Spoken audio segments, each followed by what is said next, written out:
Okay, thanks, Keith. Great job, Suzette. And last speaker before we're going to have our first break. We'll explain the break, how that's going to work when this gentleman is done. But another guy that's been out there, full-time network marketing, sending his kids to great schools as a result of building a great business with Immunotech. Been in the industry now for several decades, written a book as well, writing another one right now, actually, that we'll talk about down the road. Some of you are aware of another project that he and I have going together. But let me introduce from Toronto, Canada. And originally, I have to say this, because every time that the Ghanaian soccer team plays the U.S. soccer team, they win. And I had to become an honorary Ghanaian, wearing a Ghanaian soccer shirt when I go to Toronto many, many times. But anyway, that's kind of an inside joke with the people who are aware of it on the call. But anyway, great friend of mine, great distributor, great man. And let me introduce him. And he's also going to be talking about ABM, which is always be marketing, which is something he is masterful at. So Foster Owusu, take it away, bud. Hey, thank you, John. And hello, everyone. This is such an exciting time in the history of our company, and you know, a nice place to spend an afternoon together. So I'm going to touch on ABM, and this is something that is very dear to my heart, because the nature of our business, as I have learned during all these years, this is not a business where you actually have a retirement date in mind, because this is a living retirement business. So because of that, we are always marketing. And I'm going to share some ideas with you. And if you have read John's book, which I highly recommend, you will always see that he opens something along the line of in the beginning. So this is just a short list of some of the stuff that I'll be talking about. But in the beginning, I was targeting only people that I knew. And this is what most people do. And I encourage you to continue doing that. But I also want to share with you how I approach people back in the day. And I continue to do that, except that, of course, because I've been with Immunotech for 21 years, some of the things that I say today, even though it's along the same line, I have to tweak it a little bit. So in the beginning, I was sort of the CNN guy in my community. I was always breaking the news. So when I call somebody about our particular company, I have these 4 words that I have to ask somebody. It's almost like the breaking the news kind of stuff. Did you hear about? You know, this is when I call a friend. I'm using my warm list. And I'll say, did you hear about? And I'll pause for a second and I'll say, this Canadian company that has been growing in Montreal. And they always go, no, what is the name of the company? So it kind of set the stage. I'm always the breaking the news kind of guy. When I call somebody, it doesn't matter. I was new in the business. This was 20 years ago. So I want you guys to understand that back then it was news to me. And of course, everybody I talked to, it was also new. So if you are starting today, my hope is this particular strategy is for you. This is not for guys like John, Keith, or Wally, and myself, and those who've been in the business 20 years ago. Most of our friends know what we do. But if you are starting today, my goodness, you got to start your own breaking news. And you got to go, did you hear about? You could talk about, did you hear about John Carlos? Who is he? Well, make him famous, but you see him and say, well, I'm in business partnership with this 23-year-old. This guy is actually written up in a book called Moving Up 2020 and Beyond. In other words, did you hear the news should be your breaking news. And I think if you're going to do that, okay, you're going to do that with energy. You know, you've heard about our CEO talking about if you are happy, feliz, then every now and then, get yourself checked in front of the mirror. You know, many years ago, I was traveling, coming back from California, and I wrote a little piece called, If You Are Happy, Tell Your Face. If you're happy, tell your face.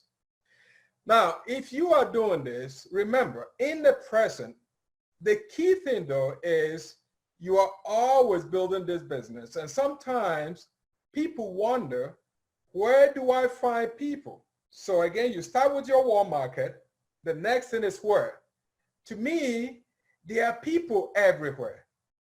You can never run out of people. The only thing you can run out of is time. So I tell people, be prepared for the opportunity. Be prepared for the opportunity. But this is also a business that I will recommend, that if you're going to build this business, particularly build it on a high energy level. On a high energy level. If you've been to my office, you see that I have almost a poster in a nicely framed,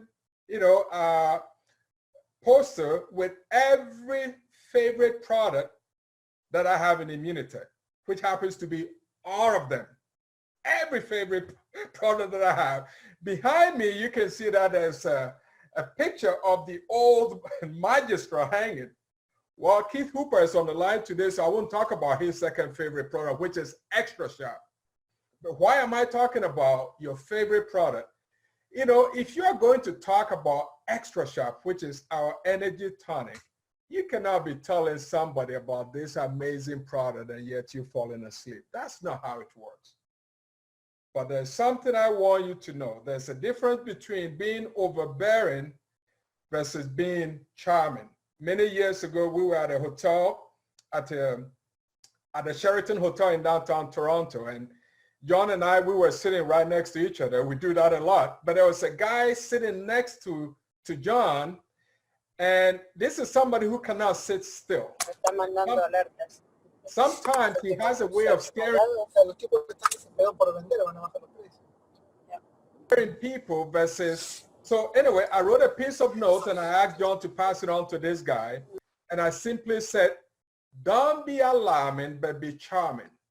Don't be alarming, but be charming. For example, in the summer, okay, try this. If you were to go to the park and you had in your hands a bag of, let's say, corn or maize, whatever, and you were to feed the animals, the birds, if you were to throw the entire bag, these birds will fly away because at this point, there's no trust. But try this. If you were to take one at a time and you throw it one at a time, you will see a whole bunch of birds coming next to you. This is where you become a charmer versus alarmer. I'll give you another line about being alarming. This guy, he would meet a stranger, somebody he hasn't even developed a relationship with, and he would start introducing the business. He said, you join this business, we're gonna make a fortune. Well, how do you define a fortune? How do you define a fortune? For somebody, extra $500 is all you need. Somebody else is $5,000. Somebody else is $50,000. But a fortune is completely out of context. But I would say this, always be marketing. You heard about our great Wally. I call him Uncle Wally. He talked about using the tools. And there is something I call target marketing. And I do that especially in a form of joint venture. This is where you borrow somebody else's credibility. So I'll go to, say, a mechanic shop. Again, in Toronto, my job is to make sure that all the men who are over 40 are very happy using our product Magistral. Okay, so every time that we have Magistral promotion, Julie's laughing, she knows my deal. I make sure that I have stock, okay, because my responsibility is to make the boys in Toronto very happy and hopefully around the globe in places that we will have this product introduced. But the point is, with target marketing, okay, I'm always going to my mechanic shop, okay, with some sort of Magistral related material or information, because while I'm sitting there for about half an hour or an hour getting my oil change, okay, I am capitalizing on the people that are coming in, okay, and something as simple as hola, hi. And I'm telling you, some people start doing the ice breaking, start talking about stuff, but my approach is always make the connection first. If you say hi and they say hi, or if you get a little bit more courageous, you can go, hi, how are you doing today?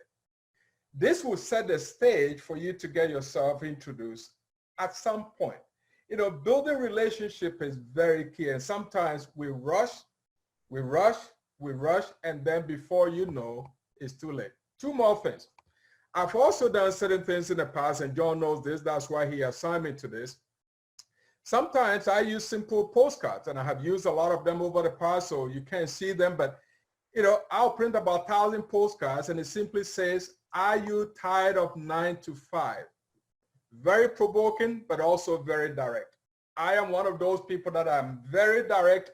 I use WhatsApp a lot in my follow-up.